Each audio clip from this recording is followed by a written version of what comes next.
Sahabat dan saudaraku, mari menggunakan waktu mempelajari firman Tuhan hari ini.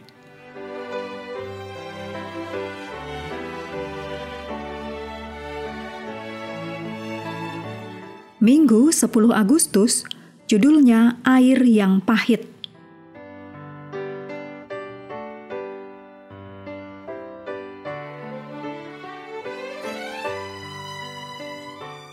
Kita mulai dengan doa singkat yang didasarkan dari Imamat 23 ayat 3. Pada hari yang ketujuh haruslah ada Sabat, hari perhentian penuh, yakni hari pertemuan kudus.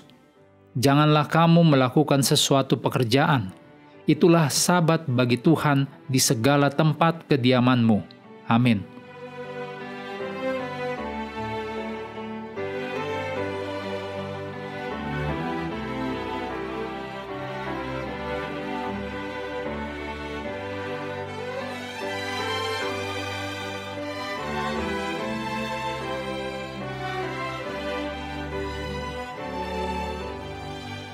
Dalam cerita Alkitab, peran yang berbeda dimainkan oleh karakter yang berbeda, baik atau buruk, dan kita perlu memperhatikan alur, tempat, waktu, dan tokoh. Namun, poin terpenting dalam alur cerita biasanya adalah penyelesaian dan pelajaran yang dapat dipetik. Hal yang sama dalam kisah-kisah ini. Seperti yang ditunjukkan dalam episode-episode ini, Allah sebagai pemecah masalah dan pembawa damai. Namun, pekerjaan Allah diperumit oleh ketidakpercayaan umat-Nya. Karena sungut-sungut dan ketidaktaatan mereka yang terus-menerus, bangsa Ibrani mengalami banyak kesulitan, bahkan tragedi. Mereka mendatangkan banyak kesulitan bagi diri mereka sendiri karena ketidakpercayaan mereka dan tidak bertobat. Dalam Keluaran 15 ayat 22-27, setelah menyeberangi Laut Merah, kebutuhan air melatar belakangi mujizat pertama yang dibuat. Ujian iman Israel yang pertama dikaitkan dengan kebutuhan akan air. Tidak mengherankan mengingat lingkungan padang pasir yang keras, panas, dan kering. Setelah 3 hari berjalan, mereka akhirnya menemukan air.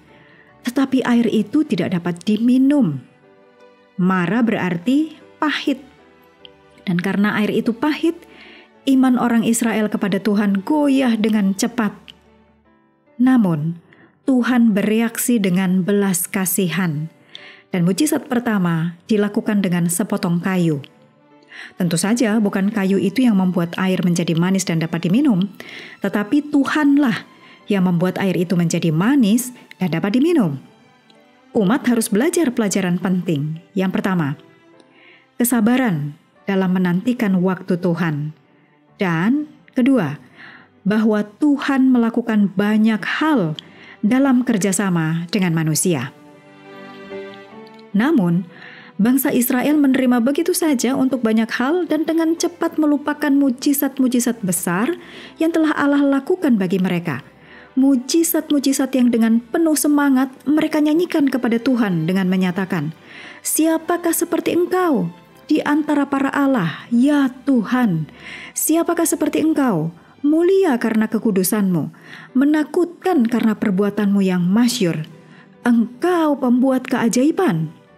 Keluaran 15 ayat 11.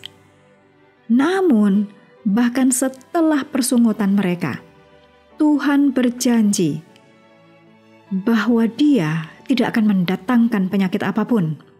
Keluaran 15 ayat 26 yang telah menimpa bangsa Mesir. Tuhan akan melindungi mereka. Mereka dapat mengalami janji ini hanya dengan syarat mereka tetap setia kepada Tuhan. Renungkan pencobaan dan pergumulan yang telah kita hadapi. Mengetahui bahwa Allah akan tetap bekerja bagi kita, jika kita bekerja sama dengan Allah, merupakan penghiburan bagi kita.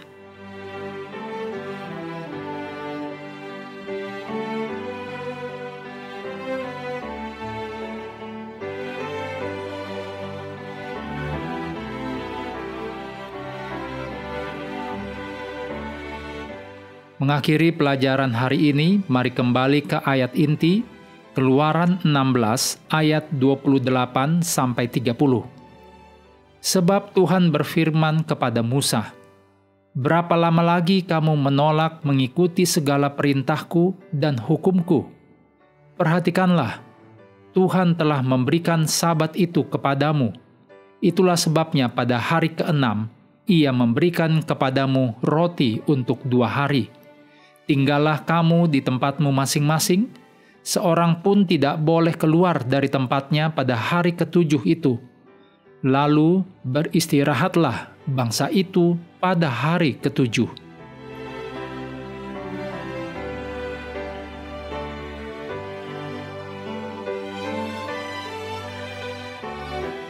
Sahabat juga perlu melengkapi waktu untuk bersekutu dengan Tuhan setiap hari. Dengan bacaan Alkitab sedunia, percayalah kepada nabi-nabinya yang melanjutkan dari Imamat pasal 26. Tuhan memberkati kita semua.